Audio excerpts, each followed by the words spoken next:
So trying to do things that will grab people's attention and make them say, what is this? And want to, learn more and read. Welcome to Spill the Ink, a podcast by Reputation Inc., where we feature experts in growth and brand visibility for law firms and architecture, engineering, and construction firms. Now, let's get started with the show. Hi, everyone, and thanks for listening. I'm Michelle Calcote-King. I'm your host, and I'm the principal and president of Reputation Inc.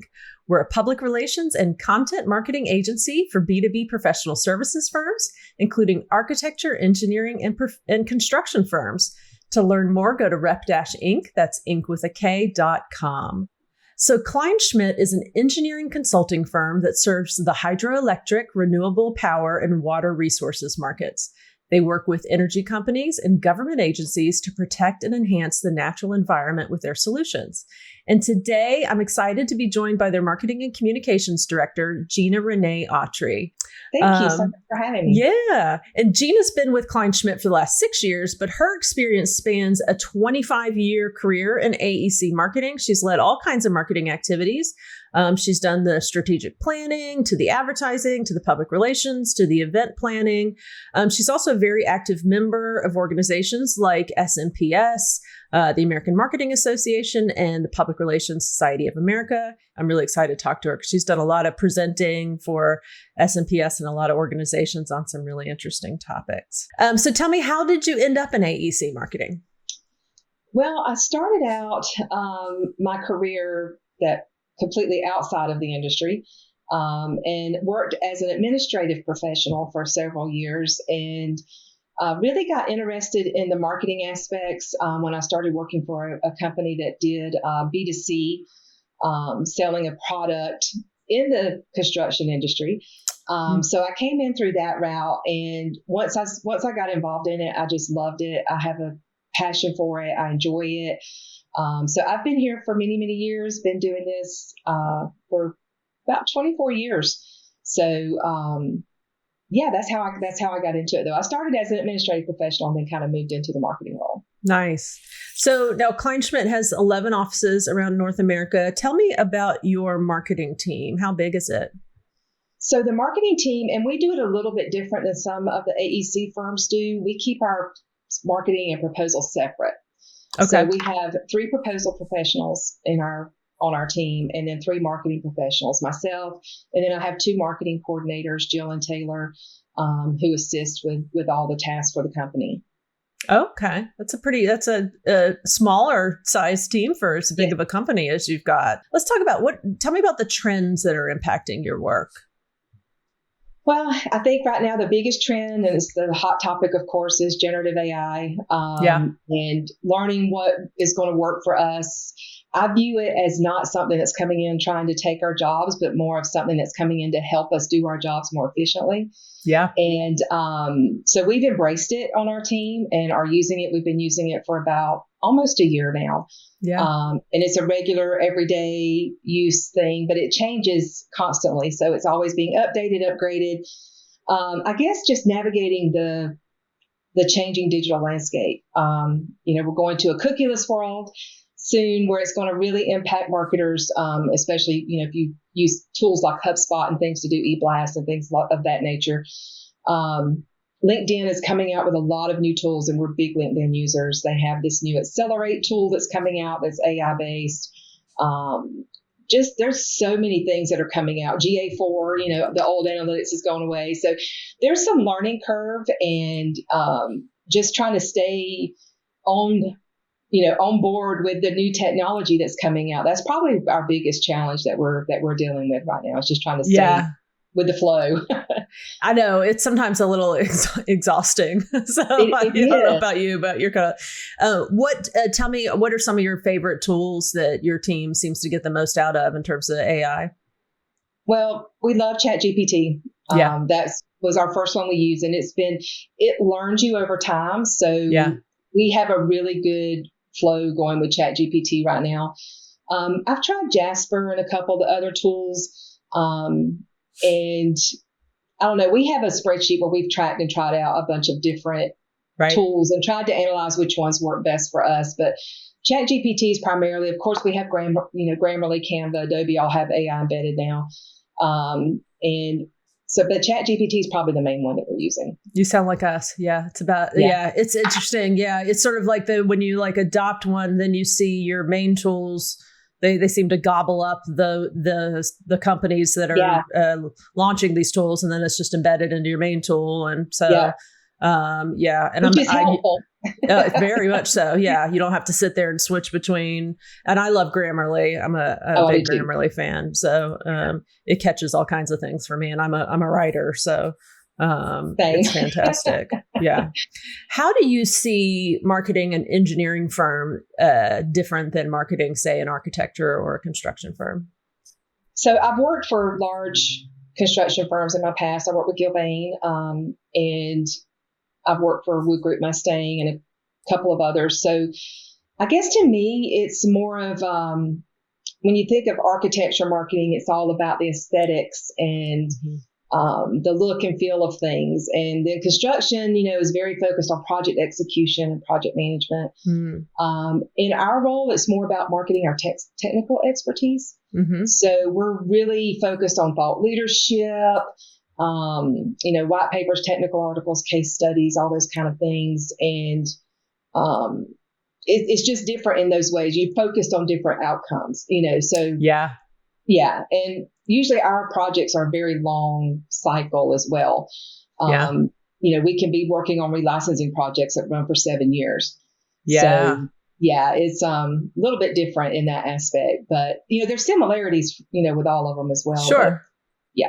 Well, I'd love to hear. So tell me about your thought leadership and getting that technical content done. What are some of the keys for you? How do you get that done? Are your engineers writing content? How are you getting that constant need for that content to be created, done, and out the door? Right. So we tackle that in a few different ways. And when we first started, they were really just focused on technical journal articles. We have scientists on staff because we also do environmental work as well. They were very focused on technical journal articles that were going into Fisheries Society of America, things like that. And so I really had to switch the narrative here from these technical journal articles to more marketing speak articles so that, you could reach a wider audience. And it was a challenge at first, and especially the direction that we wanted to go, because we do a lot of themed thought leadership. People are overwhelmed with digital content. They get, their attention spans are much shorter, especially since the pandemic. I don't know what happened, but the attention spans are just way shorter. So trying to do things that will grab people's attention and make them say, "What is this?" and want to, learn more and read. So I'll give a good example. We did a dam decommissioning paper, and we used Shakespeare. It was called "To Be or Not to Be." That is the damn question. And, we used imagery from Shakespeare, and we had a playwright theme throughout the paper, but it was all about the technical information about how to decommission a dam. Interesting. So tying together creative with the technical expertise is really the sweet spot. And we found it to be enormously successful. And once the technical staff saw that effort, and that effort took about 1.5 years to get from start. It was not can imagine. Easy. But once they saw the success of it, it completely changed the game. And now they're, more willing to participate with us and develop the content. We try to, we don't use generative AI much on our thought leadership because we want it to be genuine thought leadership. Yeah. So it is, it can be a challenge and time consuming because you have to make sure you're working with your staff, especially when they're, when they have client billable things that they have to be focused on. So, but the theme thought leadership was really a game changer for us. And once they saw how it worked and it brought work in the door, it was not just putting stuff out and never knowing what happens from it. We were able to track it, and, we tied, millions of dollars worth of work that came in to the thought leadership paper. I love that. We actually had a client contact us and change the scope of their RFP that they were getting ready to put out based on the information that was in our paper. Wow. That's so really impressive. It was awesome. But all of the visuals were Shakespeare leaning over a dam, and it was very different. So usually in our industry publications and newsletters, you see like a picture of a dam, and then this is how great we are at doing dams. And so when they saw these weird images, right, it stood out. It made them stop. Right, and they're like, "Why is Shakespeare in my newsletter?" You know? And so they would click, and the engagement rates were off the charts. So fantastic. Yeah. We had like a 60% engagement rate in industry publications, which I've never seen in my career. Wow. That's fantastic. So how are you distributing your content? Are you going through trade publications mainly? Are you doing email? What's your distribution method? Combination of all of the above. Okay. So we do some digital advertising in our industry newsletters. We had some print advertisements that were in, with a QR code that they could scan to go to. Yeah. We promoted them at industry conferences with a QR code that was set up in the booth where they could go and learn more and download the paper. E-blast, I don't do a lot of mass blasting, but that was one I mass blasted. Yeah. And so we took a lot of different tactics to kind of see what was going to resonate, the most with our clients, and do a little testing about how they like to consume data. So we kind of hit it from all angles that were possible. And really took that's really smart to look at, because the industry does have a lot of similar content. So when people do see the same kind of images over and over again, to stand out. That's really fascinating. Is that, so I had seen a presentation that you did about how to grab a B2B's audience and entertain them while piquing their curiosity. Did you use that as a case study? I did. I love that. Yeah. Fantastic. That's great. Great. We're currently developing one with a Dr. Seuss theme. So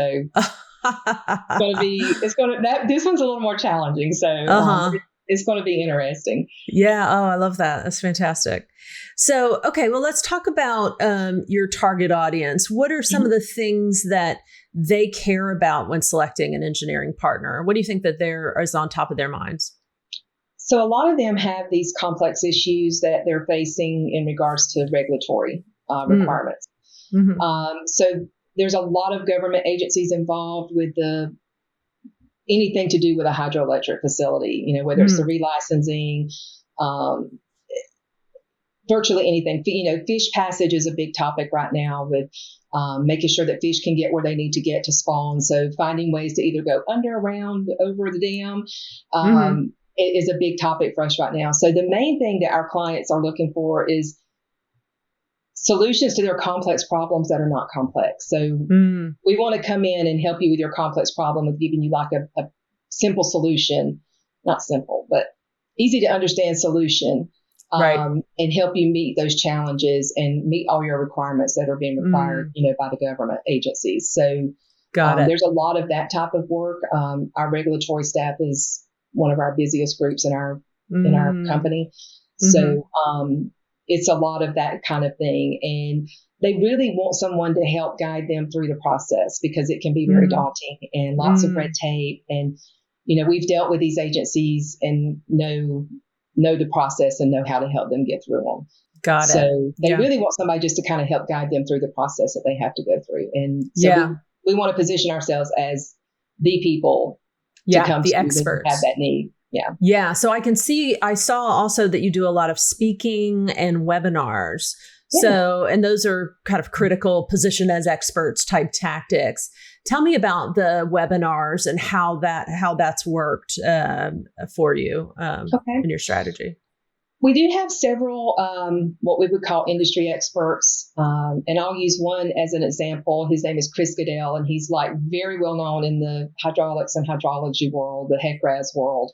And so him and his team do a podcast called Full Momentum, and it's all tied in with their webinar series where they're training people on how to use HECRAS.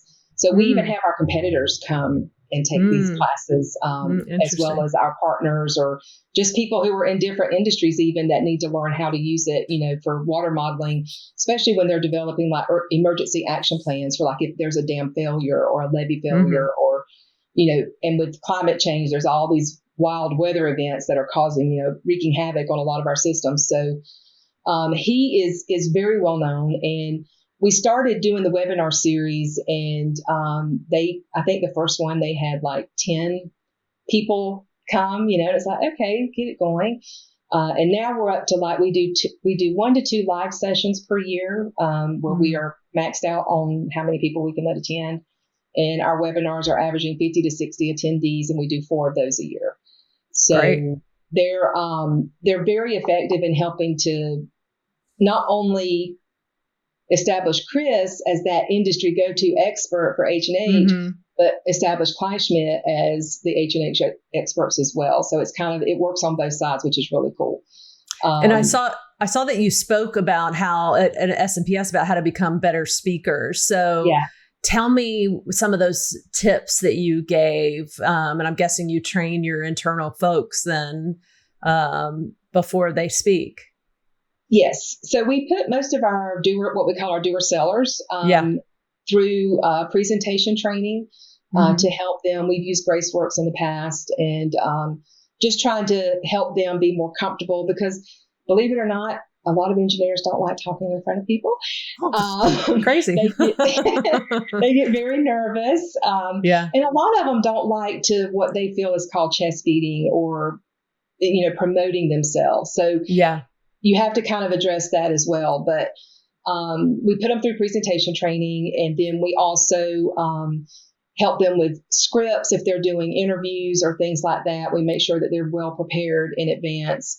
When they're speaking, the marketing team assists every presentation that goes out the door for a speaking engagement. We're involved in it, so that we can help them make sure they're putting their best foot forward, and making sure that the content that they're talking about is also presented in a good way.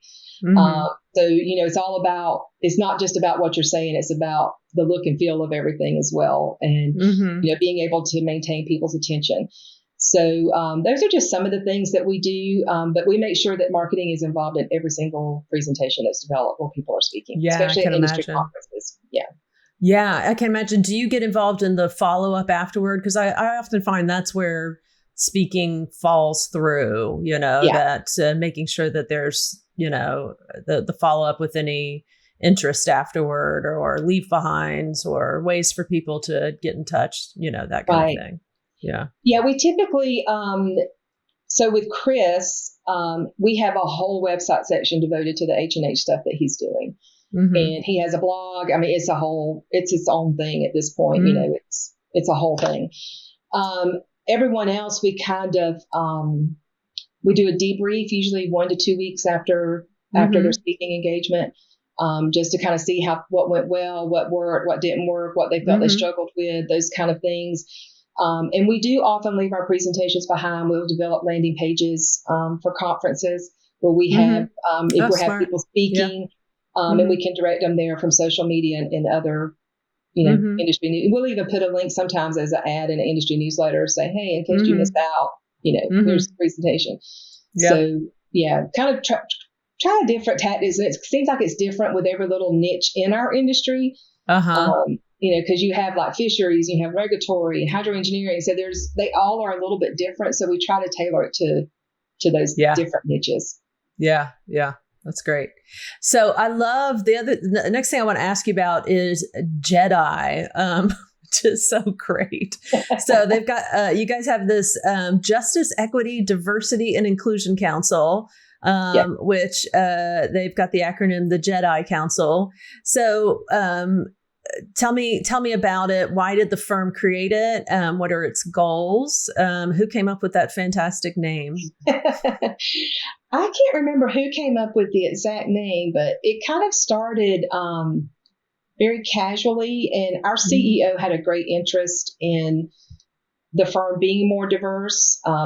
Hydropower is pretty much an old white man industry.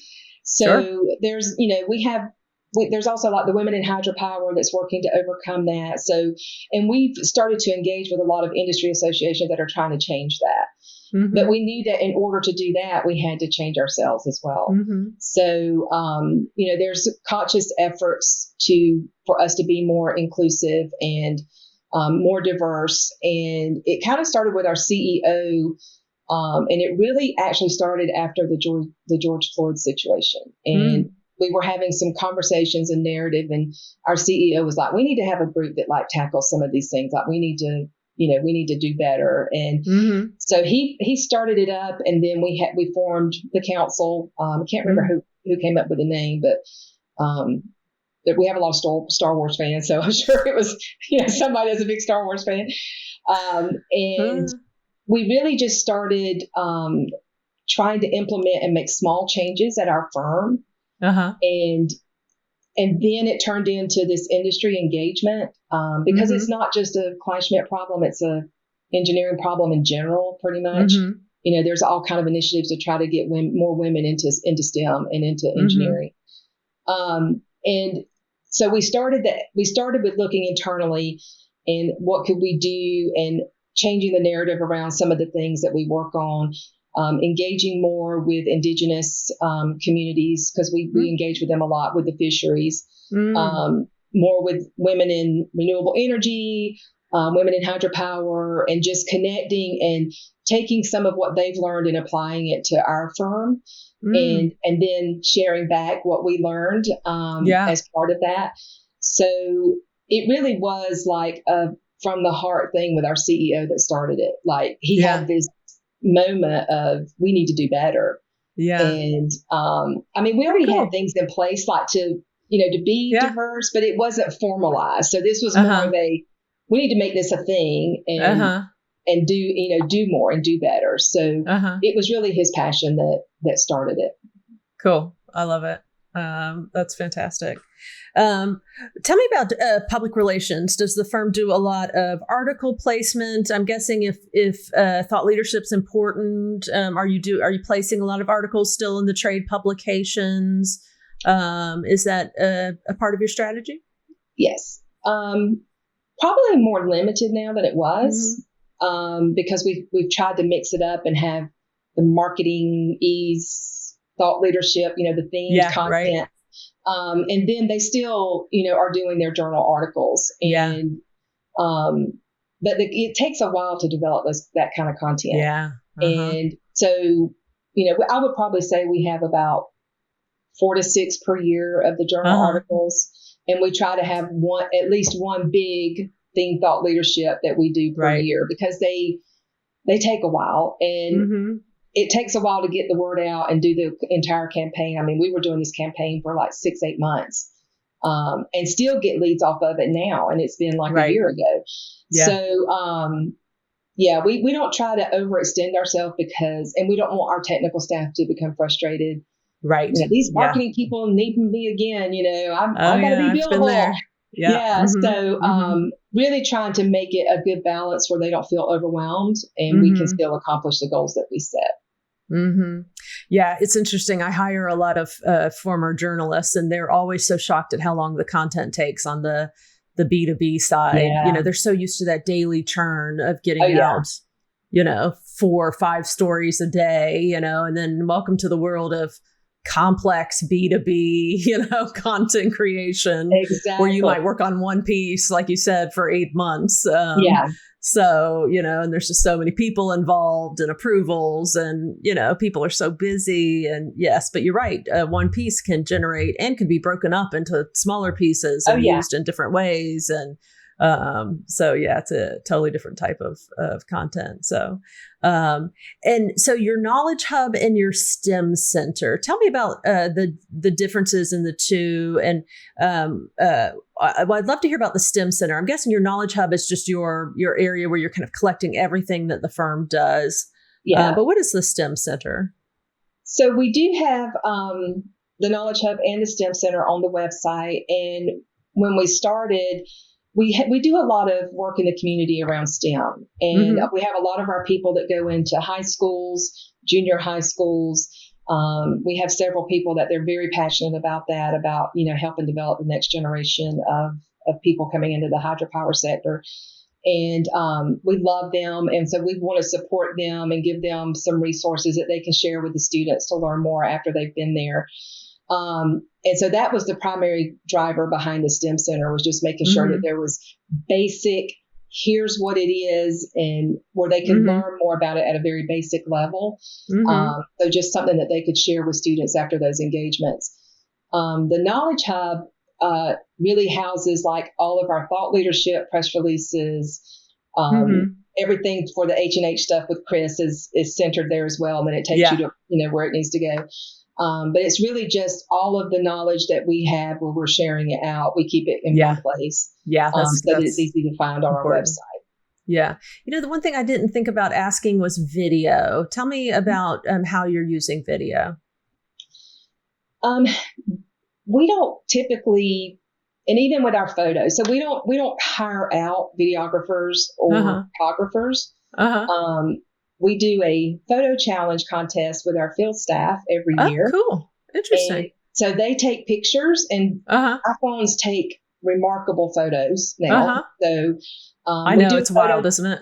Yeah, it is. And so all the images that you see on our website and even our booth graphics, everything were images that were taken by our employees. Oh, wow. We don't do paid photography or anything like that. I'd rather use that money in other ways, than paying.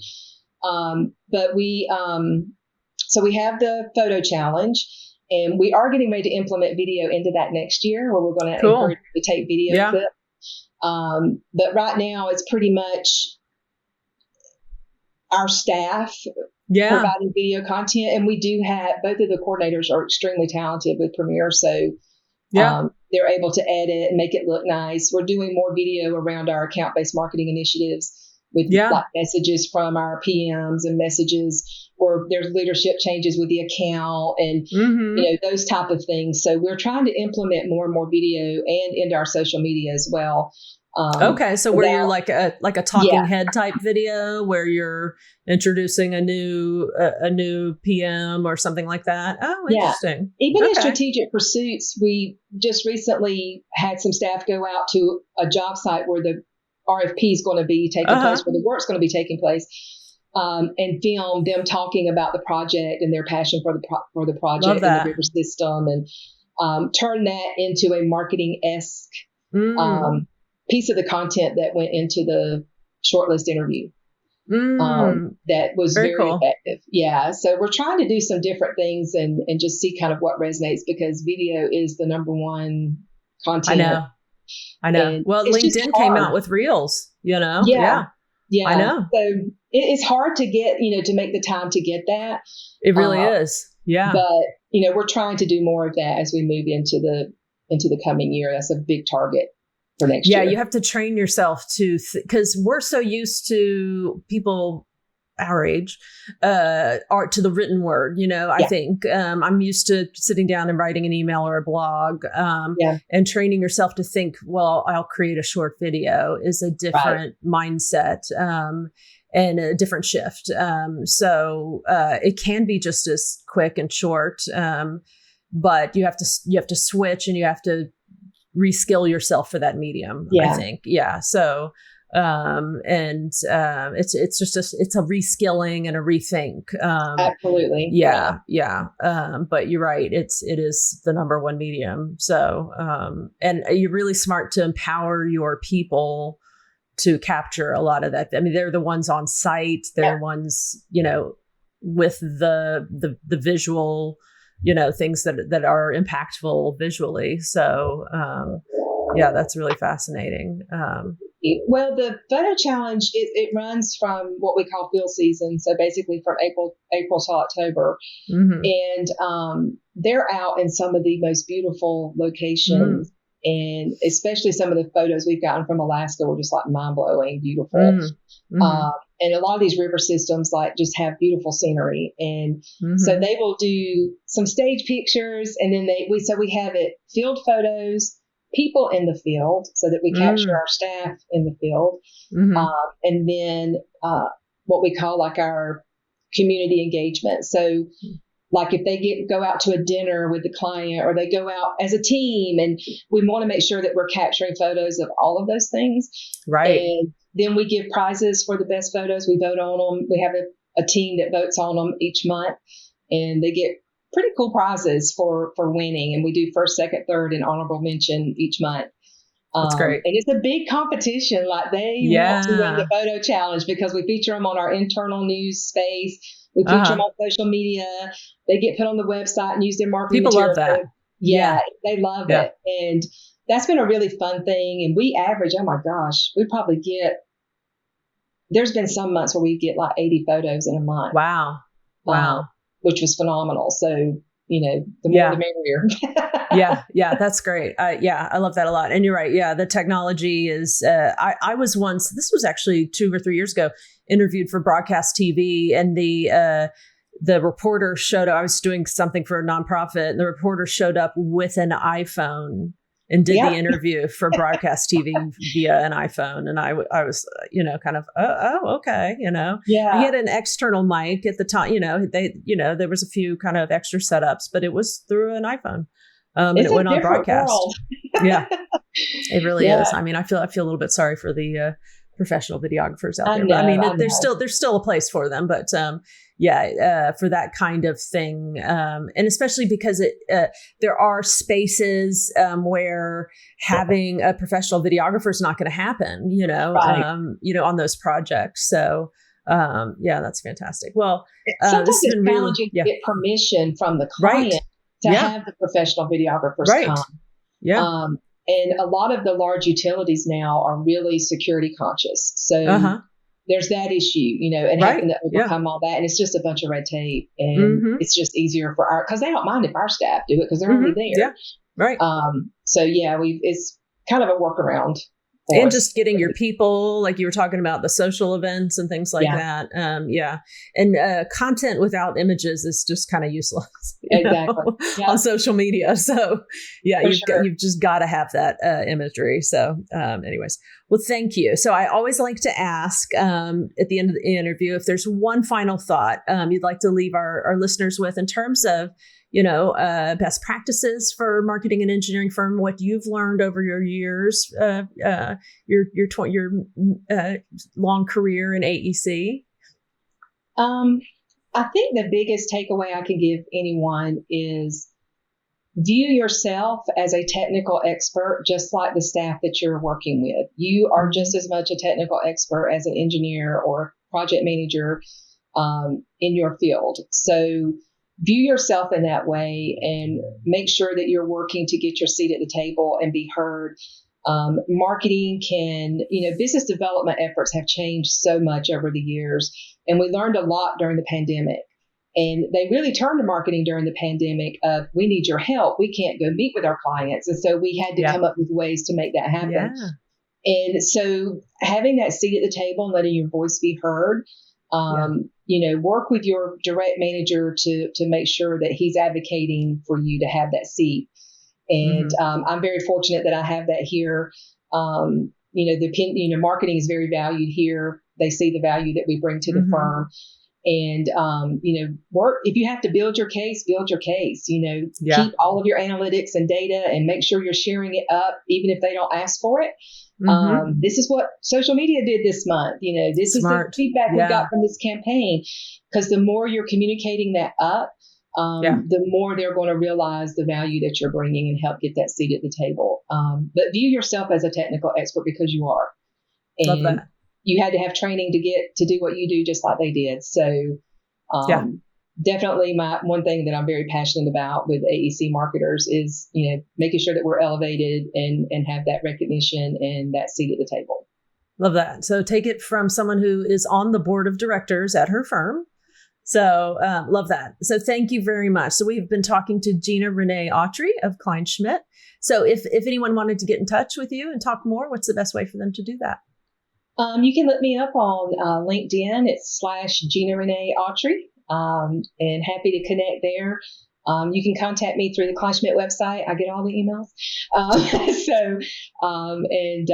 We have like the longest email address ever, so I won't even try to put that out there.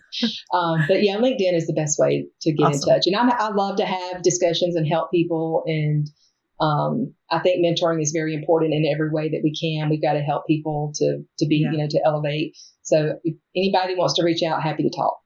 Great. Thanks so much. You're welcome. Thanks for listening to Spill the Ink, a podcast by Reputation Inc. We'll see you again next time, and be sure to click subscribe to get future episodes.